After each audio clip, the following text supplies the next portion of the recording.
All right, good afternoon. I'd like to call to order the meeting of the New York Empowerment Zone Corporation for today, Tuesday, November 12th, 2019. My name is Holly Light, and I will serve as the chair for this meeting, representing Eric Gertler and New York State. All meetings of these directors are public meetings, and members of the public are welcome to ask questions after each presentation. Those questions should be focused on the matters raised by the presentation. 2 minutes are allotted for individuals and up to 4 for organizations. Following a question and answer period, a motion will be made and a vote will be cast. I will now ask the directors if anyone has any potential conflicts with respect to any items on the agenda. I do, Museum of the City of New York. Okay, thank you. So noted that Director Miranda has a conflict on one item and will recuse himself from that item. The first items for approval are the minutes from our March 5th and May 23rd meetings. Next, we have to skip them. Okay, that's not our next item. We are going to, for Derry Roosevelt, is that right? Okay. Of the Upper Manhattan Empowerment Zone will now present items proposed by her office, starting with Firelight Media. Thank you. Thank you. We are bringing today to you two proposed cultural investment grants for your consideration. Both would be funded entirely from UMass loan repayments. Behind tab 3, this is a proposal for a 3-year capacity grant to Firelight Media. The total project cost is $620,751, of which UMass would fund up to $288,760. Firelight Media was co-founded by the renowned filmmaker Stanley Nelson and his wife Marcia Smith, an award-winning writer and producer. Its original mission was to support the documentary films created by Mr. Nelson. As an early and preeminent leader to support in the documentary field, Mr. Nelson was often asked to provide guidance to promising new filmmakers. So beginning in 2008, Firelight Media redefined its mission to become a full-time mentoring program for emerging documentary filmmakers of color and to introduce their films about underrepresented people and stories to the mainstream media. Ms. Smith is now president of Firelight Media. The production of Mr. Nelson's films was spun off into a for-profit entity called Firelight Films, although he maintains his role as a mentor and producer for Firelight Media. Firelight Media's primary program is the Documentary Lab, a tailored multi-year mentorship program for filmmakers whose projects in development show great promise. In fact, numerous completed films by Doc Lab participants have been selected to appear on PBS and at major film festivals such as Sundance and Tribeca, where they have received major recognition. New Firelight Media programs now provide support to filmmakers across the country at earlier stages of project development. Another program, Films by Firelight, offers an annual series of Firelight Media films and Doc Lab films in Upper Manhattan venues such as the Apollo, Image Nation's Raw Space, Maisels Documentary Center, and the Schaumburg Center. This request is drawn from the organization's strategic plan, which supports continued programmatic excellence while strengthening the operational infrastructure, which has not grown at the same pace as their programming. Funds would support 2 new full-time operations staff. The Director of Development and Communications will lead the organization's fundraising, communications, and branding efforts, and the Finance Associate will handle a greatly expanded volume of daily financial transactions and bookkeeping, allowing the Director of Programs and Finance to focus on more strategic tasks such as long-term planning and budgeting. We have a brief video to share with you which highlights the work that the Documentary Lab does, if you have that available.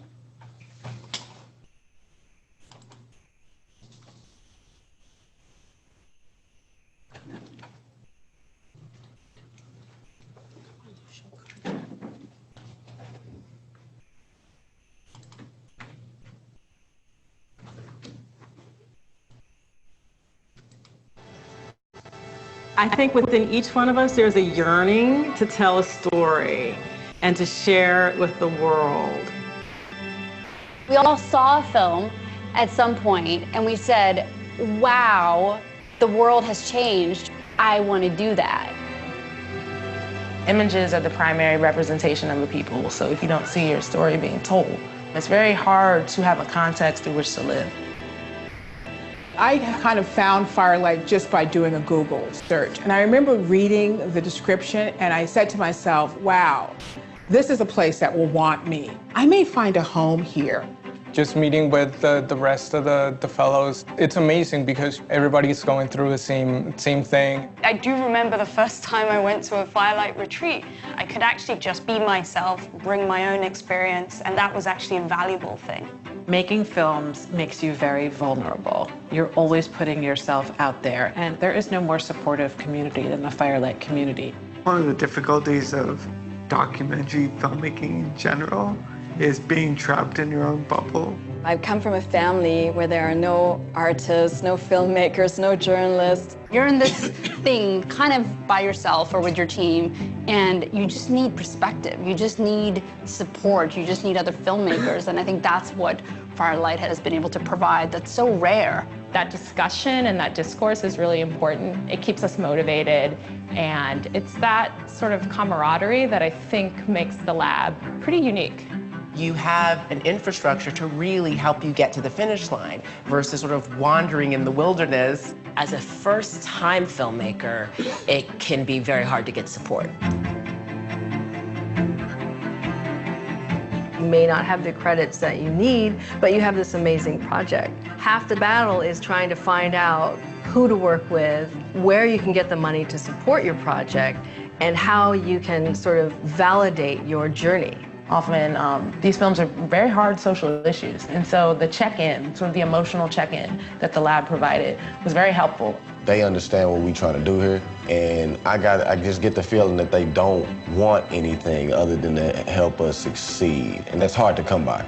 You have also a year or two of mentorship. It's not just a weekend or a week, it's actually they stick with you. They paired me with an amazing story editor who helped me really hone my story. They helped me with an engagement consultant. And it's been really game-changing, particularly for a filmmaker like me. I live in Hawaii, so I don't bump into filmmakers. I don't bump into distributors. I don't bump into people in the same way I might if I was living in New York or LA. It's a close-knit, down-the-street, round-the-block organization. The lab really genuinely wants you to succeed, and so they're there with you to the end.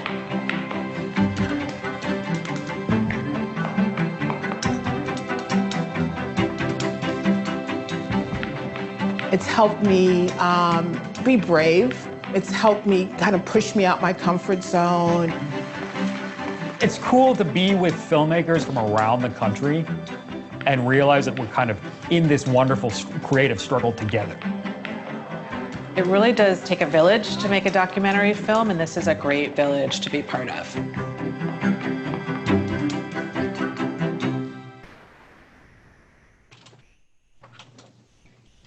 Thank you. I'm happy to answer any questions you have. Any directors have any questions about Firelight and the grant?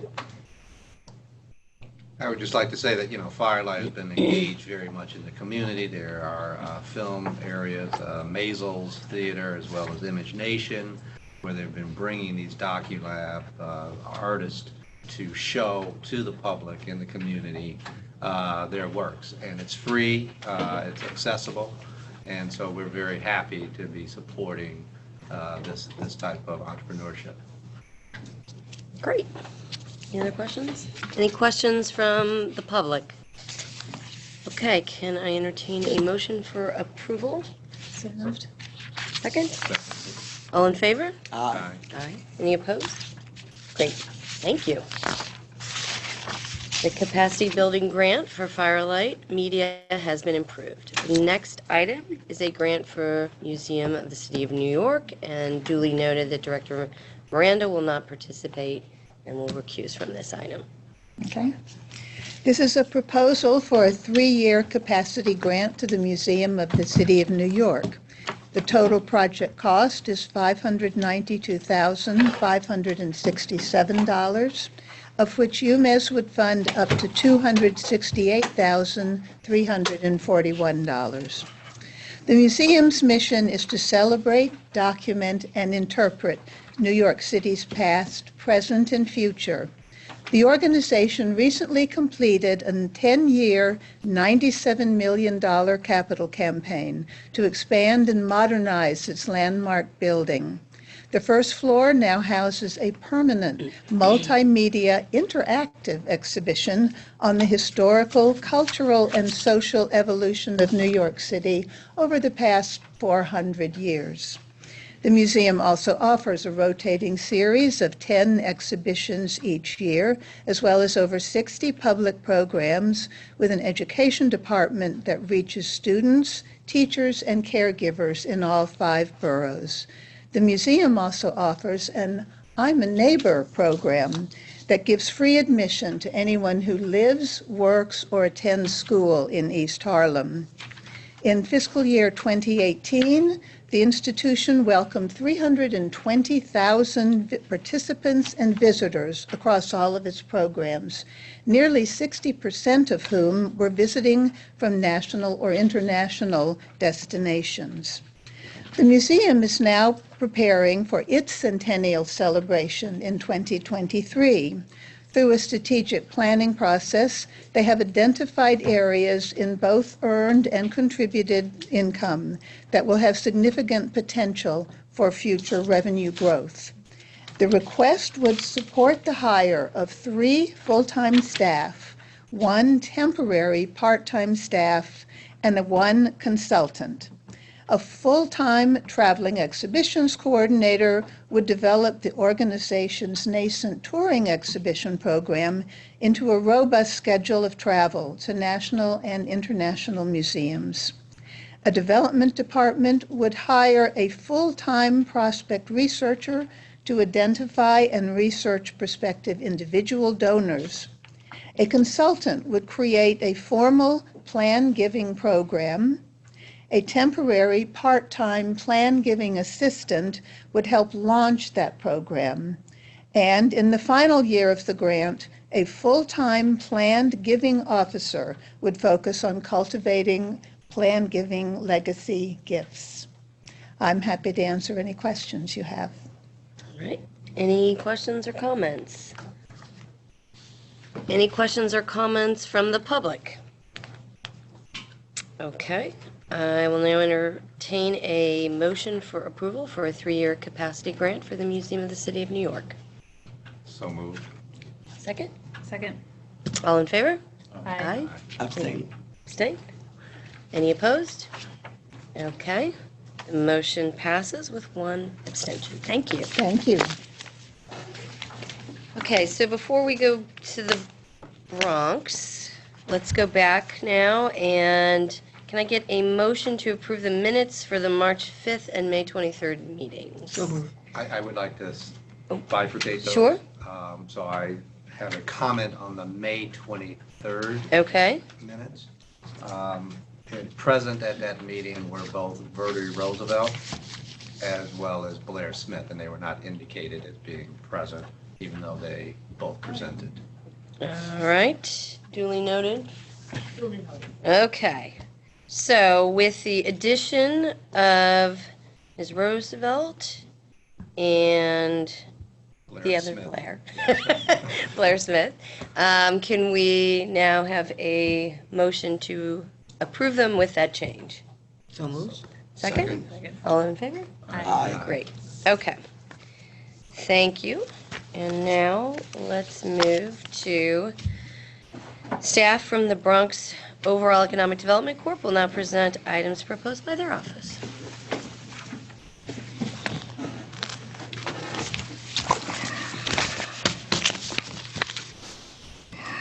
Good afternoon and salutations. My name is Pedro Barry. I'm the Executive Director of the Bronx Empowerment Zone. I am submitting today a request for $200,000 for the Bronx Empowerment Zone Loan Fund. and $100,000 from the Empowerment Zone Environmental Loan Fund for the Choco Bar Cortez LLC.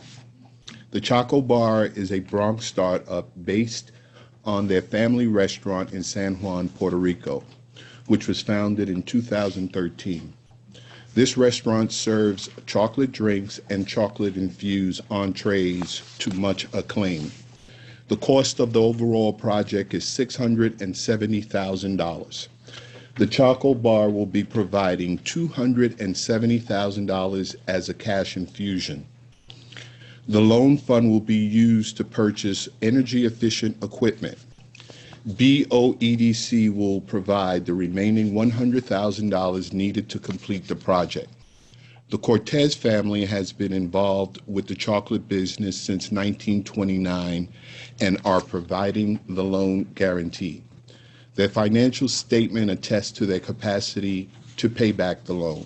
As a result, we seek approval for this loan for a collective amount for $300,000. Are there any questions?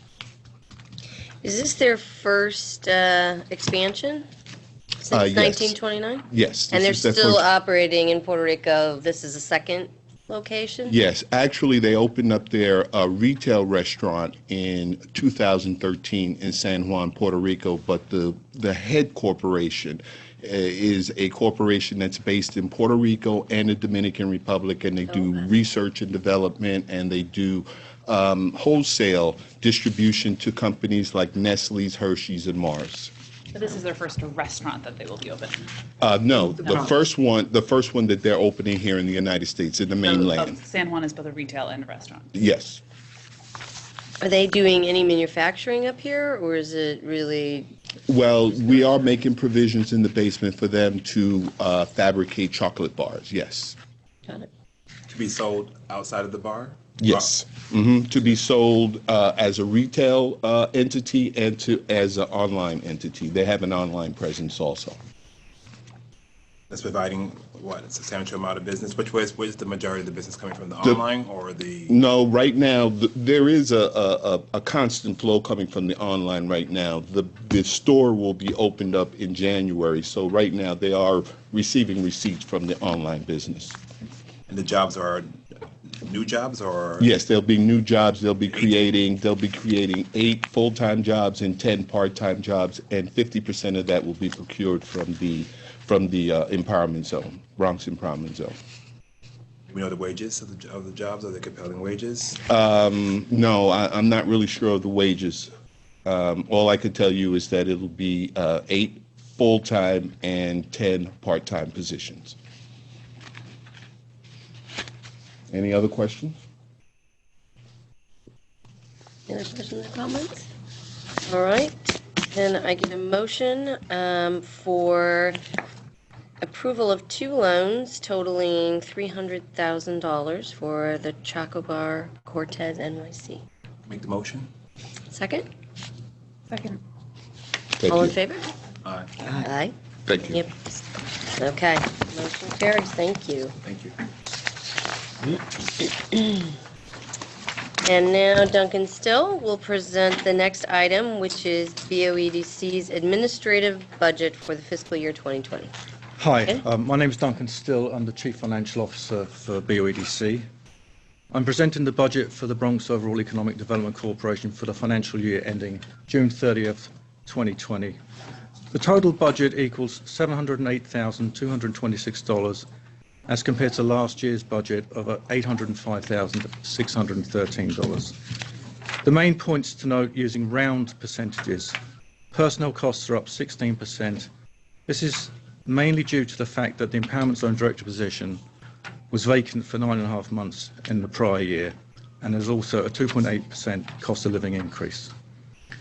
Audit, professional and legal fees are down 65%. This was driven mainly by a reduction in the legal fee budget to more normal levels. The prior year was unusually high relating to past loan recovery litigation issues. Other operating costs are down 13%. This is largely the result of new contracts being at lower rates for like services. Are there any questions?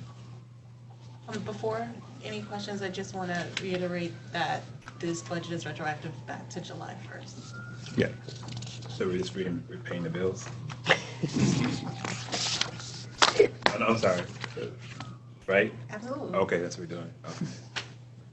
Any questions on BOEDC budget? Any questions from the public? Okay, do I have a motion for approval? Motion. Second? Second. All in favor? Aye. Any opposed? Okay. Budget approved. Thank you, Yeah. Duncan.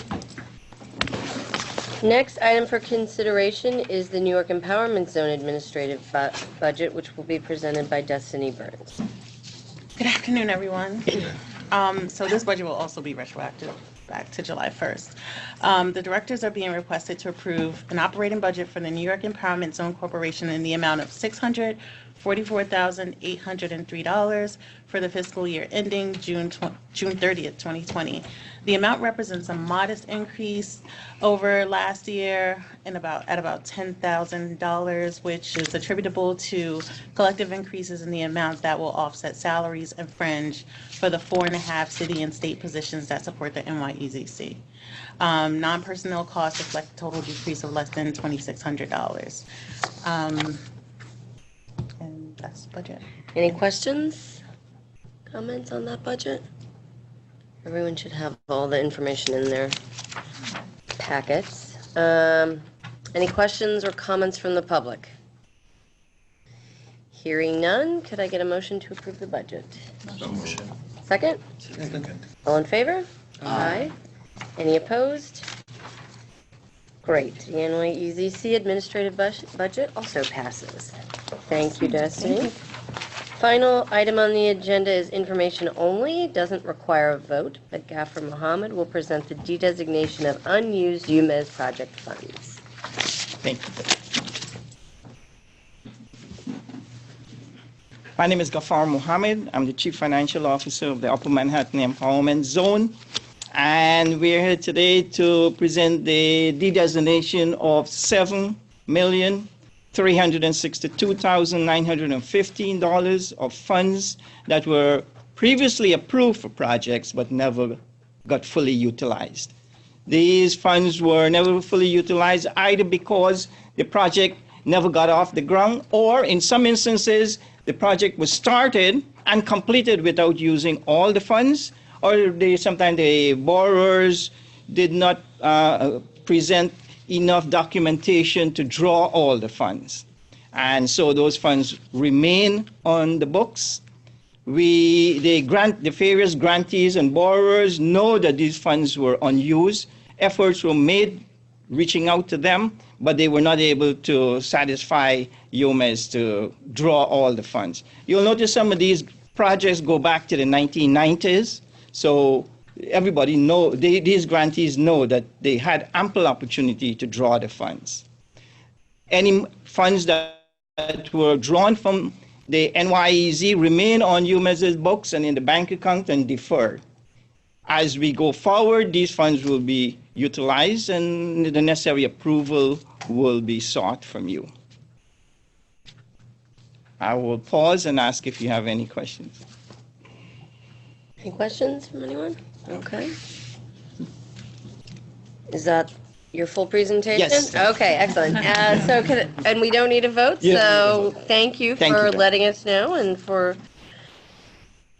doing the paperwork to reprogram those funds for a better use. I think that is it, unless there's any other business from anyone? Any other items? Okay, could I get a motion to adjourn? Motion. That was fast. Everyone likes that one. Got a second? Second. All right. All in favor? Aye. All right, I know no one's opposed, so we are duly adjourned. Thank you. Thank you very much.